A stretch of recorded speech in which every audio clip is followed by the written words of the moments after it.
Bismillahirrahmanirrahim. Assalamualaikum warahmatullahi wabarakatuh. Waalaikumsalam warahmatullahi wabarakatuh. Para pemirsa dan sahabat beriman dimanapun berada, kita jumpa lagi di Ustadz Danu Official Channel bersama saya Tung. Di video kali ini kita akan ngaji lagi bersama guru kita semua, Pak Ustadz Danu, yang sudah hadir di sini bersama kami. Assalamualaikum Pak Ustadz. Waalaikumsalam warahmatullahi wabarakatuh. Assalamualaikum Mas Eko. Waalaikumsalam warahmatullahi wabarakatuh, Pak Tung. Assalamualaikum Bang J. Waalaikumsalam Pak Tung. Alhamdulillah.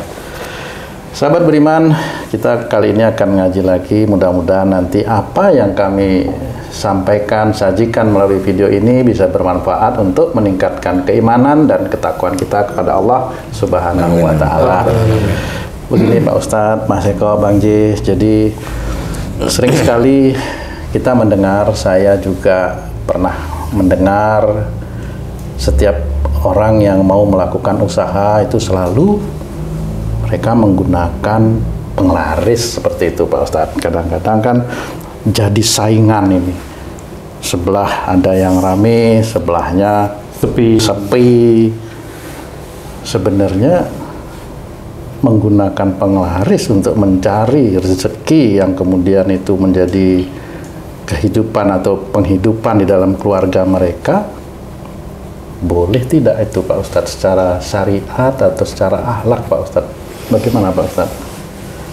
Ya, bismillahirrahmanirrahim. Assalamualaikum warahmatullahi wabarakatuh. Waalaikumsalam warahmatullahi wabarakatuh. Amin ya rabbal alamin. Memang salah satu yang tidak disukai oleh Allah Ta'ala itu pasar.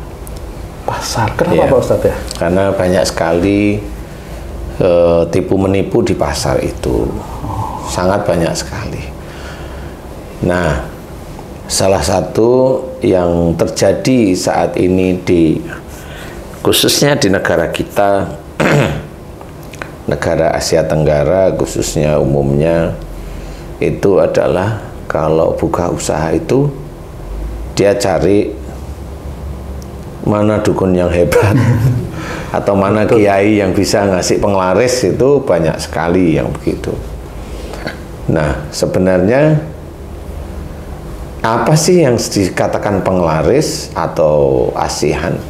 Banyak. Jadi kalau yang dipasang di tokonya, di warungnya, entah itu air, entah itu bunga, entah itu kemenyan, entah itu apapun bentuknya yang sudah dibaca-bacain untuk duniawi. Nah, itu memang di situ ada orang yang membaca itu siapa saja orangnya. Mau dukun kek, mau orang biasa kek, mau seorang yang kelihatan Islam, sama kalau dia itu langsung berdoa meminta agar laris. Sebenarnya itu tidak ada dalam ajaran Islam, karena kita sudah tahu bahwa Allah itu yang mengatur istilahnya rizki dari manusia, baik manusia muslim yang berikhtiar, manusia muslim yang tanpa ikhtiar, atau manusia yang bukan muslim yang berikhtiar atau tidak ikhtiar, itu semuanya itu dibantu oleh Allah Ta'ala. Nah, kalau namanya pengasihan pada warung, pada toko, pada mal-mal, itu sebenarnya banyak juga sih.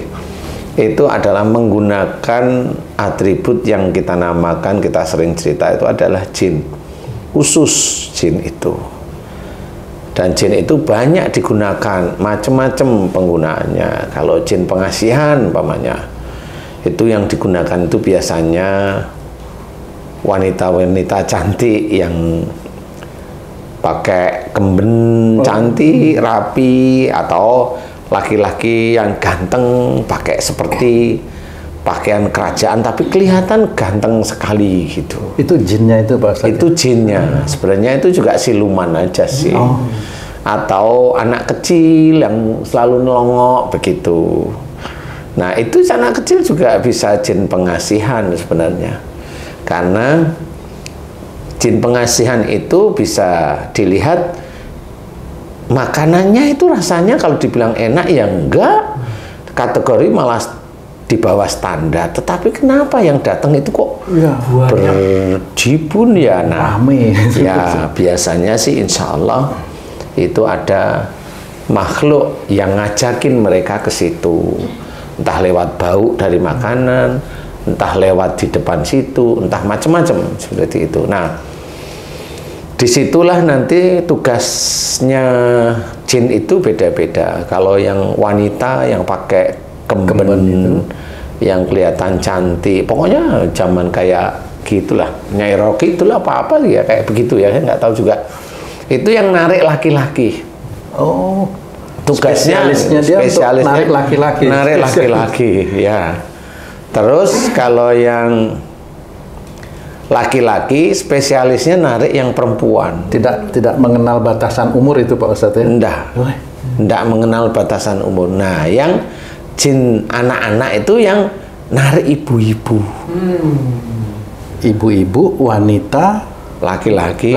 Itu kan beda-beda. Oh, beda-beda anu ya, keinginan gitu Pak Ustadz ya? Beda sebenarnya. Mana yang bisa diambil? Seumpama Eko senengannya ngelirik cewek. Nah, itu punya kelemahan.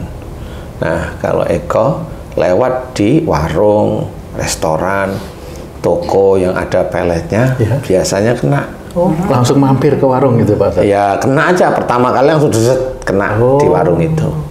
Di hati atau di otak? Ya, di mata bisa, pikiran bisa. Semacam apa itu Pak Ustadz? Ngeliyang atau melamun? Nggak ada kerasa, pengennya aja ke situ. Oh, noleh gitu. Pengennya ke situ, ya. Nah, itu kenapa itu dianggap musyrik? Akhirnya orang yang jualan itu, walaupun dia muslim, walaupun dia sholat, dia akan memaksa orang pakai sihir agar orang itu belanja, agar orang itu makan. Nah, inilah yang menjadi musyrik, bahwa itu tidak boleh, karena bukan dia kuasanya untuk menjadikan orang itu mau belanja. Tidak boleh, itu hanya kuasa Allah aja. Tapi kebanyakan orang-orang yang punya toko, punya warung, punya ini, karena dia itu nafsu pengen kaya, dia pasti cari yang seperti itu. Nah, kayanya dari harta itu jelas haram. Walaupun ada modal, Ustaz? Iya, tetap hasilnya kan haram. Modal itu kan ya sejak awal bisa. Nah, persoalan modal itu kan nanti dia bertanggung jawabkan sendiri. Tapi kalau memang sudah itu di mata Allah Ta'ala sudah jelas haram. Nah, di titik itulah dia akan memberikan istri, anak, atau suami, atau orang tuanya yang dia tolong dengan dia kaya, dengan seperti itu, restorannya viral, restorannya ini, padahal masakannya ya dibilang enak, ya enggak, seperti itu. Nah, kemudian dia menjadikan dia sombong, menjadikan macam-macam akhirnya. Nah, di titik itulah sebenarnya dia jatuh sudah. Walaupun dari sisi harta itu dia punya, dari sisi harta dia punya, tetapi dari sisi amal soleh dia habis di titik itu. Karena pada saat dia sedekah, ngasih yatim piatu, uangnya juga uang haram. Jadi hati-hati yang seperti itu tidak bisa untuk main-main. Jadi harus benar-benar diulang. Jadi musyrik seperti itu jangan dilakukan. Walaupun itu enak, secara nafsu kan enak, laris, seorang itu pinter, atau Pak Kiai itu pinter, dia setelah saya dikasih air putihnya kan gitu ya. Air putihnya ya sama, air putih, semuanya kan air putih rata-rata. Ada yang dikasih gembol wafak, mamanya taruh di restonya seperti itu. Nah, inilah yang harus kita jaga agar itu tidak merusak iman kita kepada Allah Ta'ala. Nah, bagi warung lain tahu warung sebelahnya itu rame, jengkel ya, cari ke orang pinter atau cari ke kiai tertentu yang bisa seperti itu, main-main itu. Akhirnya malam hari dia harus bangun jam 2 menyebarin air, nyebarin beras, nyebarin garam di tempat saingannya. Oh, besok saingannya sepi, seminggu, sebulan. Nah, sama dia itu seperti mengatur rezeki orang lain. Tidak boleh seperti itu, ya. Berarti dia mengatur dengan bantuan siluman-siluman atau jin itu sendiri. Tidak bisa seperti itu. Makanya yang seperti itu diharamkan. Harus berhati-hati seperti itu. Apalagi nggak cuma warung atau tokonya yang dikasih, tubuhnya dia itu dikasih juga.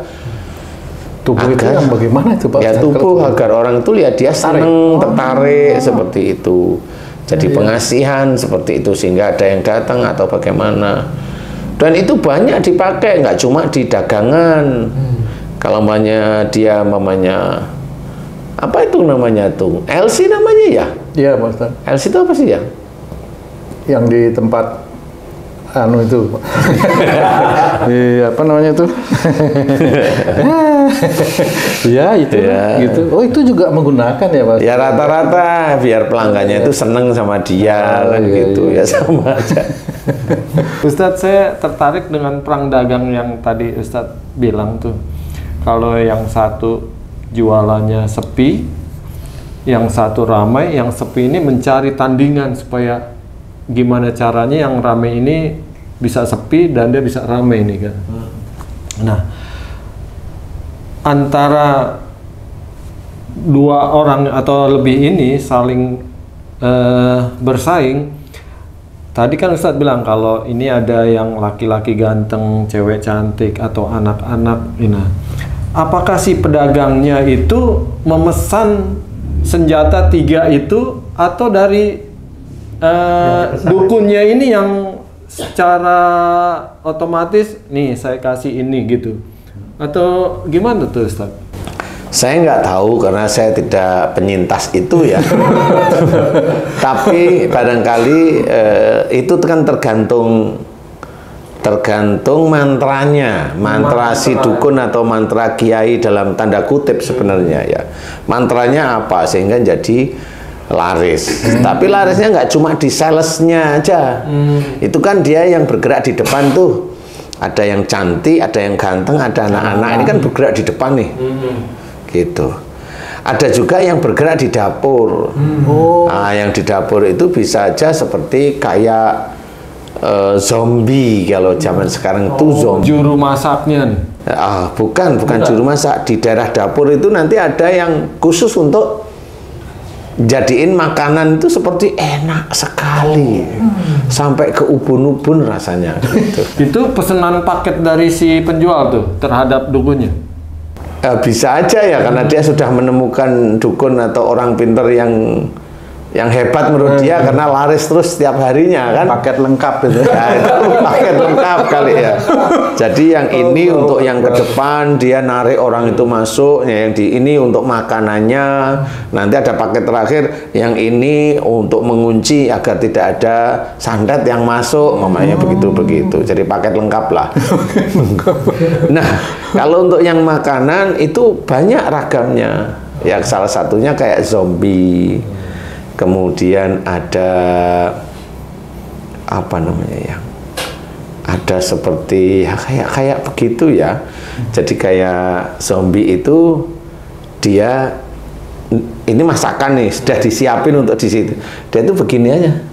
Nah, nanti dagingnya dia jatuh ke makanan. Dagingnya atau liur itu, Ustaz? Daging ada, kemudian ada belatungnya yang jatuh, kemudian ada yang liurnya juga ada, macam-macam di situ. Itu yang bikin enak kan? Sama kita pertanyaannya. Itu orang yang makan gimana Pak Ustadz? Ya nggak tahu saya. Ada pengaruh Pak Ustadz? Ya pengaruhnya seneng besok mau lagi gitu. Untuk tubuh yang memakan gimana Pak Ya Ustadz? sama sudah ada jinnya. Mas. Itu konsekuensinya si pedagang itu apakah cuman bayaran ke dukunnya atau ada jin itu menagih bayaran ke yang penjualnya itu, Ustaz? Kalau yang nagih ke penjualnya ini kan kalau hanya tipikalnya seperti ada sales kemudian ada juru masaknya kan ini di jin ini silumannya ini ada salesnya yang nyari datang kemudian makan kan gitu. Nah ini beda dengan kalau orang itu minta kaya kan beda ya. Jadi ada yang minta kaya beda lagi. Minta kaya ini kadang itu sales dan sebagainya itu dijadiin satu dengan gayanya itu yaitu mencari tumbal. Jadi dia hanya mencari darah aja. Yang pingin kaya tapi dengan tumbal itu mencari darah. Nggak penting sepi ataupun lakunya, yang penting dia kaya ya. Iya, akan ada orang gitu, penting pokoknya kaya, saya punya usaha ini kaya gitu aja. Kan nggak ngerti rame sepi, nggak punya pikir. Nggak ada orang yang penting cantik gitu aja. Nggak punya kaki gimana, yang penting cantik gitu kan. Itu kan nafsu semua jadinya ya. Jadi yang penting kaya gitu loh. Dimana ya gitulah ya, yang penting kaya. Nah itu nanti dia dukunnya pakai tumbal nanti. Yang dijadikan tumbal apa Pak Ustadz itu? Ada yang ngomong umpamanya siapa yang mau kamu tumbalin gitu. Jadi perjanjian itu aja. Tanyain. Pemesan sama yang itu dukunnya. Tanyain sama Tiko. Dan tumbalnya itu nggak tahu dia dijadikan tumbal, nggak tahu. Ya nggak tahu, kalau tahu mana mau sih. Ya nggak tahu. Jadi nggak tahu mamanya ini kasih makan ke orang yang mau ditumbal, kasih makan sudah. Dia makan kena Maksudnya meninggal. Insya Allah ya nggak harus meninggal ya, perutnya sakit, yang perutnya dari sini biasanya rata-rata persentase besar itu kiri. Ada benjol jalan, benjol sini jalan, kemudian naik. Nah, itu tumbal jenisnya. Jadi siapa orang yang kena seperti itu di kiri selalu sakit, diobatin, di macem-macem itu sama orang-orang yang katanya jago-jago, yang katanya syariah itu ya nggak sembuh. Itu tumbal. Kalau dokter analisanya apa itu kira-kira? Itu analisanya adalah GERD. Sakit emah ya kayak iya, GERD atau asam lambung ya, asam lambung ya. Kadang dari sini tuh jalan, nah dokter nggak mau tahu. Ini jalan ke sini dok, ini sampai ke tenggorokan, nggak mau tahu, GERD aja tuh. Pasien Ustadz banyak nggak tuh? Ya alhamdulillah banyak sekali yang seperti itu. Nah sekarang ini Ustadz, kalau dari sisi misal ya Ustadz, Haji J jualan, Pak Tung jualan, saya jualan. Saya jualan apa? Jualan apalah. Nah mereka misalnya pakai nih Ustadz, saya pengennya, insya Allah pengennya lurus nih Ustadz. Tapi kalau ini pakai, kan saya terus gimana ini Ustaz? Nah, kita harus bagaimana nih Ustaz? Kan mungkin banyak para sedulur juga yang jualan seperti itu, yang pengen tetap pengen tetap lurus di jalan Allah, tapi situasinya seperti ini, gimana kira-kira Ustaz? Ya kalau memang hancur di situ ya memang Allah belum mengizinkan dengan keadaan itu. Kalau ingin ya pikirkan masak-masak beneran untuk jualan apa-apa di tempat yang memang saingannya agak kurang. Tapi itu nanti kalau beberapa tahun situ ada lagi ya pasti dapat masalah lagi. Karena rata-rata orang seperti itu, mau jualan kios kecil kayak, mau jualan yang kios agak gede kayak, atau toko atau mall itu juga segitu. Nah itu harus hati-hati karena memang kalau memang seorang muslim mau jualan beneran, ya salah satunya ya nggak lewat tempat. Karena kalau lewat tempat pasti ditaruh-taruhin. Ditaruh-taruhin ya selesai udah. Bisa online, bisa. Atau yang lain lah, yang bukan bentuk makanan atau bukan bentuk pakaian yang ada workshopnya umpamanya atau store-nya ya apa namanya itu, ada displaynya ya seperti itu. Harus difikirkan beneran karena kalau enggak ya jebol, iman kita akan rusak, kalau enggak ya habis uang kita karena jualan nggak pernah laku, rugi terus akhirnya gerutu kepada siapa? Pada Allah. Katanya suruh ngamalin ini nggak bisa, ngamalin itu nggak bisa. Nah ya nggak bisa ngamalin untuk dunia. Ya tanya aja sama yang suruh ngamalin, dia kaya apa enggak gitu aja kalau saya. Kalau dia nggak kaya ya ngapain dipercaya? Seperti itu. Kalau saya logika atau barangkali ada doa khusus begitu Ustaz?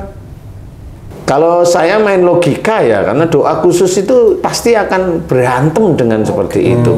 Akan berantem dengan sebelah-sebelahnya itulah. Capek enggak doa? Boleh sih doa. Boleh, capek enggak, cuma gitu aja. Nah, mereka nabur selesai kok. Nah, kamu putar dengan doa terus ya. Nah, kalau doa itu minta duniawi kan Allah belum tentu ngabulin sebenarnya. Belum tentu. yang katanya orang-orang minta pada Allah pasti akan dikabulkan. Loh, nanti dulu itu harus dicerna dulu ayat tersebut itu. Jadi nggak bisa langsung doa kemudian dikabulkan, nggak bisa. Nah, inilah yang menjadikan rusak akhirnya. Keimanan itu rusak, walaupun dia sholat, dia rusak sendiri dengan kemusyrikan. Kemusyrikan itu akhirnya menjadikan dia menuhankan itu si dukun, atau menuhankan ilmunya si dukun itu sendiri. Ilmunya dukun itulah yang menjadikan dia mendapatkan uang. Walaupun dia itu sholat. Walaupun dia itu mohon ampun, iya, tapi ini nggak akan bisa. Karena ilmu musyrik ini akan grogoti imannya dia. Nggak bisa dicampur. Kalaupun ada orang, lah kan bisa, saya tobat terus-menerus. Emang tobatmu itu berapa menit? Lah, wong restoran kamu buka dari mulai jam 9 sampai jam 10 malam, itu kerja terus itu si siluman-siluman itu. Lah, kamu sholat itu hanya berapa menit? Lah, itu kalau dihitung itu sudah selesai. Mau bilang, oh digabung bisa. Lah, gundul kalau yang begitu bisa digabung, nggak bisa. Rusak. Nah, yang sekian jam dibandingin dengan hanya berapa menit kan selesai ibadah kita. Belum lagi belum lagi ditimbang, baru yang kita jalankan ini suatu yang haram, itu udah salah, kita sudah dosa. Dari harta kita juga akhirnya harta ini haram kita kasih pada anak istri kita. Selesai, kita mau ketemu di surga walaupun ngadain kajian, ngadain ini, tidak bisa seperti itu. Ustadz, kalau memang dampaknya seperti itu, rata-rata orang nggak terlalu memikirkan nanti neraka ntar belakangan. Dampak yang nyata buruknya terhadap anak dan istri dan dirinya tuh apa, Ustadz, di dunia? Biasanya kalau di dunia itu orang-orang begitu itu rata-rata sombong. Rata-rata sombong. Nah, sombong itu nanti yang mulai akan dihabiskan itu dari sisi harta, tapi diambil dari yang lain. Dari yang lain tuh umpamanya sering mobilnya tabrakan. Oh, akhirnya mengeluarkan harta. Sakit juga dong. Sakit termasuk sakit, termasuk itu. Bakar barangkali. Bakar rumahnya atau apanya, karena memang hartanya haram. Jadi banyak hal cara Allah, kemalingan, kemudian macam-macam, dibunuh bisa, macam-macam. Seperti itu macam-macam, seperti itu. Jadi itu hanya Allah. Kalau saya memberikan contoh ini karena banyak kasus-kasus yang berhubungan dengan hal-hal yang seperti itu.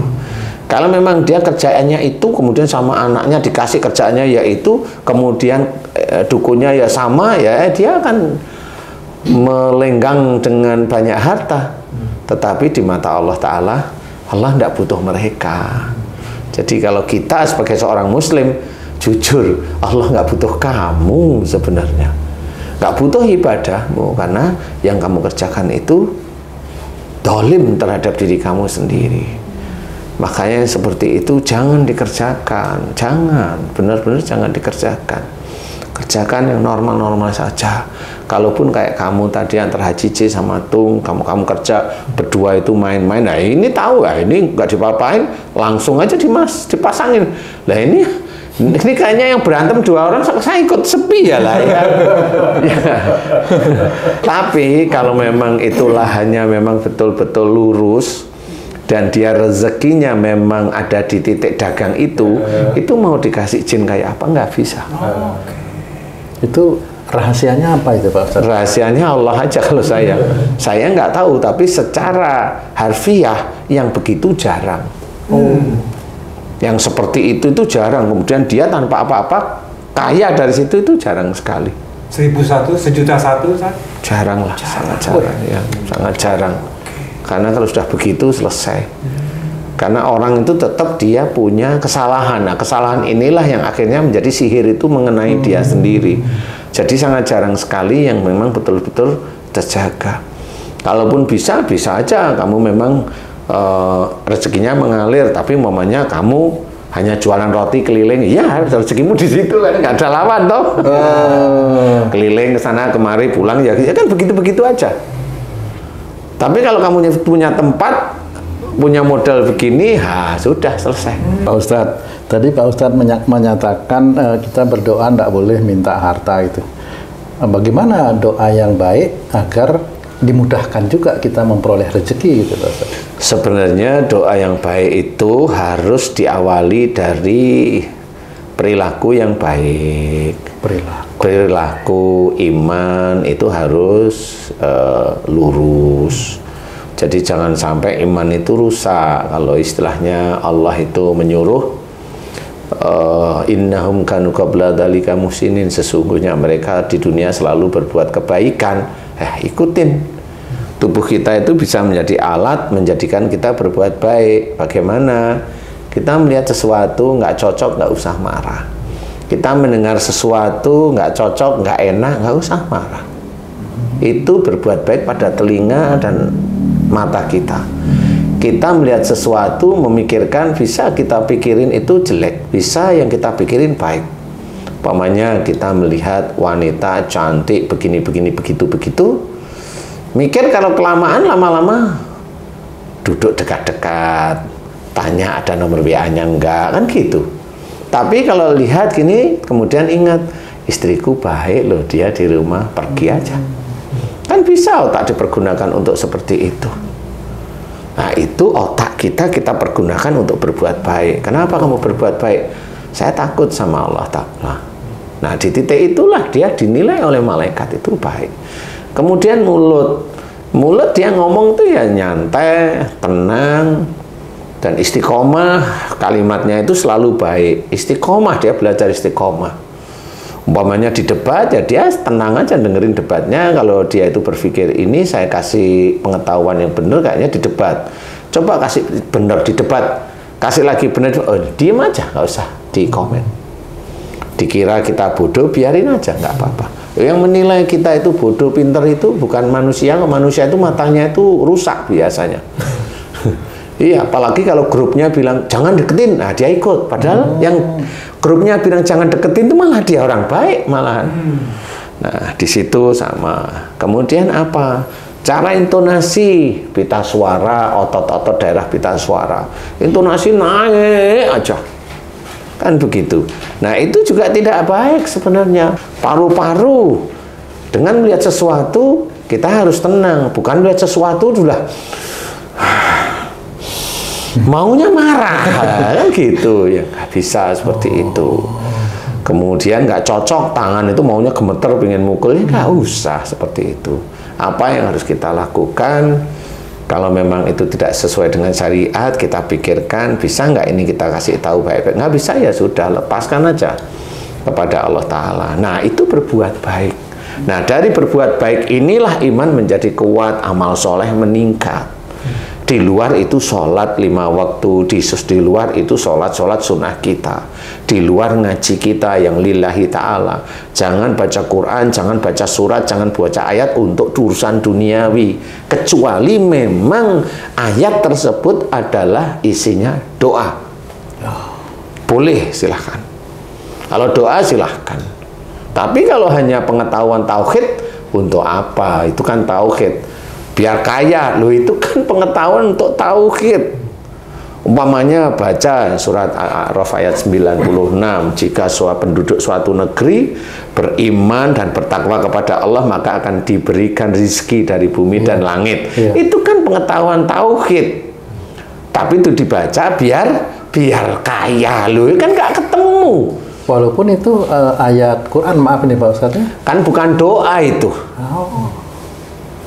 Itu doa bukan itu. Itu kan pengetahuan tauhid sebenarnya. Intinya itu malah apa? Loh, kita itu malah kalau ingin seperti ayat tersebut agar kita itu diberi oleh Allah Ta'ala rezeki dari bumi dan langit, ya iman kita pada Allah Ta'ala kuat dan bertakwa kepada Allah Ta'ala kuat.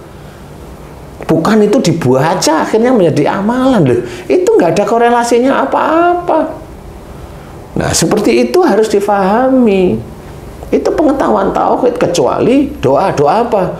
Oh, falak sama nas. Oh, itu doa agar dilindungi dari sihir. Boleh. Tapi saya sudah doa ratusan ribuan kali kok saya masih kena sihir. Lah, namanya doa. Oh iya. Yang berhak mengabulkan itu kan Allah. Dan kalau kamu doanya itu, kalau Allah nggak ngabulin kan terserah Allah. Oh, kamu kok malah protes, berarti ayat Qur'annya salah. Bukan. kan kamu yang nggak paham. Namanya orang berdoa itu sama seperti orang memohon. Sama seperti aku mohon, Tung, boleh nggak aku itu pinjam uang 100.000? Yang berhak boleh apa enggak siapa? Iya, saya. Loh, kamu mau kasih aku apa enggak kan terserah kamu. Oh iya. Iya. Sama seperti itu, doa itu sama seperti permohonan. Itu tergantung si yang ngabulin. Lah kalau Allah itu ngelihat kalau momennya dibacaan itu nggak jadi-jadi, nggak kaya-kaya, emang nggak bisa. Karena apa? Nggak taunya orang yang membaca itu nafsunya hanya ingin kaya. Nafsunya, dia tidak sadar kalau imannya jebol. Karena nafsunya ingin kaya. Nah, kalau imannya jebol, kemudian takwanya jebol, rusak. Lah gimana Allah mau kabulin ya? Nggak bisa. Seperti itu. Makanya harus difahami. Mana yang tauhid, mana yang doa harus diketahui. Sehingga tahu. Nah, kalau kita sudah berbuat baik, lakukan aja doa. Nggak ada yang aneh-aneh. Doa itu mohon ampun. Seperti Allah menyuruh. Wabil asarihum yastaghfirun. Dan di penghujung malam mereka senantiasa memohon ampun. Nah, ini kan tanda dari Allah Ta'ala di penghujung malam, berarti biasanya kita melakukan sholat sunnah tahajud. Allah malah memberi pengetahuan, ilmu ini yang kuat. Wastaghfirun, dan senantiasa memohon ampun. Mbok ya, kita itu ngikutin Allah. Mohon ampunlah kalau kita tahajud. Banyak mohon ampun, terus dengan khusyuk. Kalau kurang, bersyukurlah atas nikmat dan karunia Allah yang diberikan sejak dalam kandungan hingga saat ini. Bersyukur. Lawang bersyukur itu hanya cuma dapat kalau pas bulanan. Gajian itu hanya cuma 2 detik, alhamdulillah selesai. Dikiranya itu menyelesaikan rasa syukur semua. Enggak. Kita menghirup napas saja nggak pernah kita syukurin. Mana coba? Nah, disitulah ketahuan orang Islam itu di hadapan Allah Ta'ala itu kuat apa tidak imannya itu. Malaikat itu sudah memberikan laporan pada Allah Ta'ala. Jadi kalau menurut saya, kuatkan imanmu kepada Allah Ta'ala, kerjakan perintah Allah, contohlah Rasul seperti itu. Kalau ibaratnya Allah itu berkata la taktub walakal jannah melalui hadis Nabi, jangan marah bagimu surga, ikutin. Jangan bilang marah kok bisa jadi penyakit. Loh, itu yang ngomong itu mulutnya rusak itu. Kenapa? Karena dia nggak meneliti.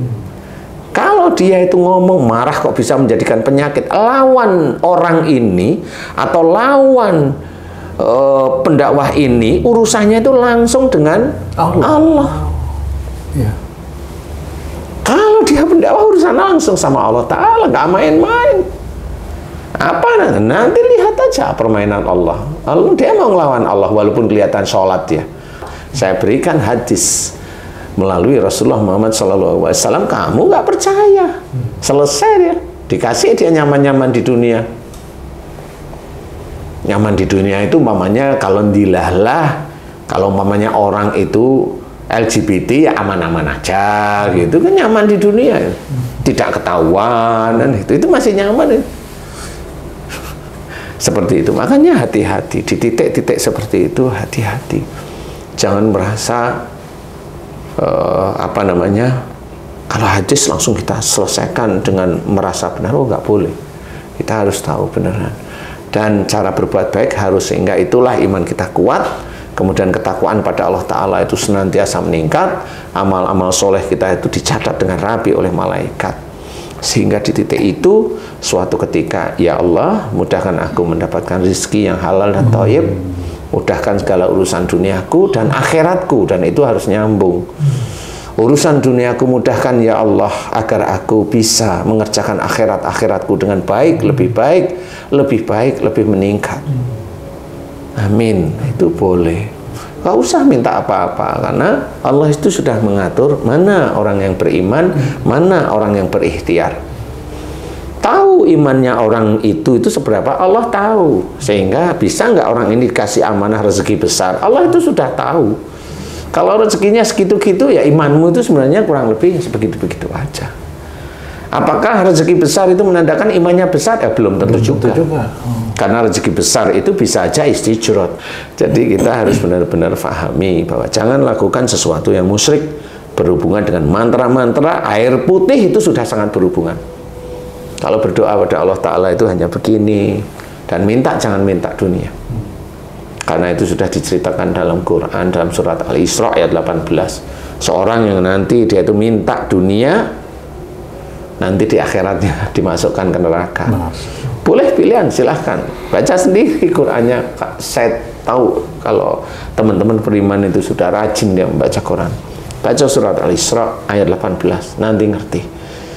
Istilahnya, jangan minta dunia. Udahlah minta tobat ampunan, terus menerus. Minta maaf sama teman, minta maaf sama orang tua. Terus menerus lakukan.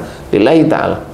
Nah, insya Allah dari situlah nanti Allah akan melihat iman kita, ketakwaan kita, amal-amal soleh kita, sehingga dilihat, oh ini selain iman, amal soleh, ketakwaan cukup lumayan kuat, dia kayaknya amanah, dikasihnya agak lebih.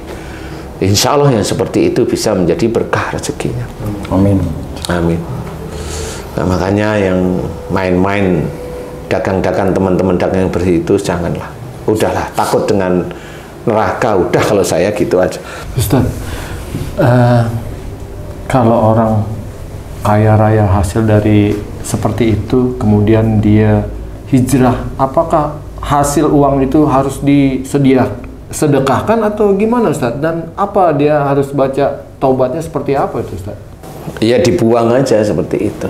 Ya sedekahkan. Ya uangnya dibuang aja, mau sedekah itu bukan namanya sedekah, itu mau dibuang aja nggak apa-apa, karena kalau ada anak yatim, orang-orang duafa itu tetap butuh uangnya. Iya. Kita ngasih, emang kita nggak dapat sedekah dari amal soleh dari sedekah nggak dapat, tapi buang aja seperti itu. Doa ampunannya seperti apa Ustaz? Ya mohon ampun biasalah. Ya kalau mamanya mohon ampun ya jelas saja. Ya Allah, jika selama ini aku melakukan pekerjaan ikhtiar penuh dengan kemusyrikan, ampuni dosa-dosa musyrikku, seperti itu.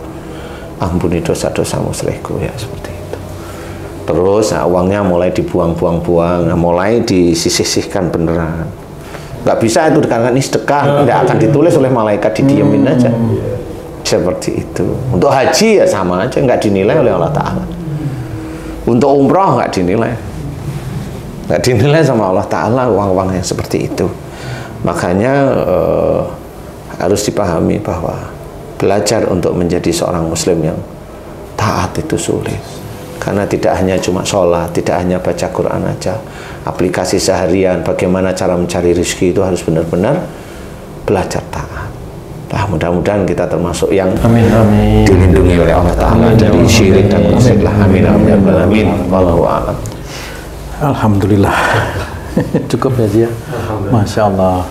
Terima kasih banyak Pak Ustadz penjelasan dan pemahaman yang diberikan kepada kami. Sahabat beriman, para pemirsa dimanapun berada, mudah-mudahan kita semua bisa memahami dan mencoba untuk mengaplikasikan apa yang telah disampaikan tadi oleh guru kita semua, Pak Ustadz Danu.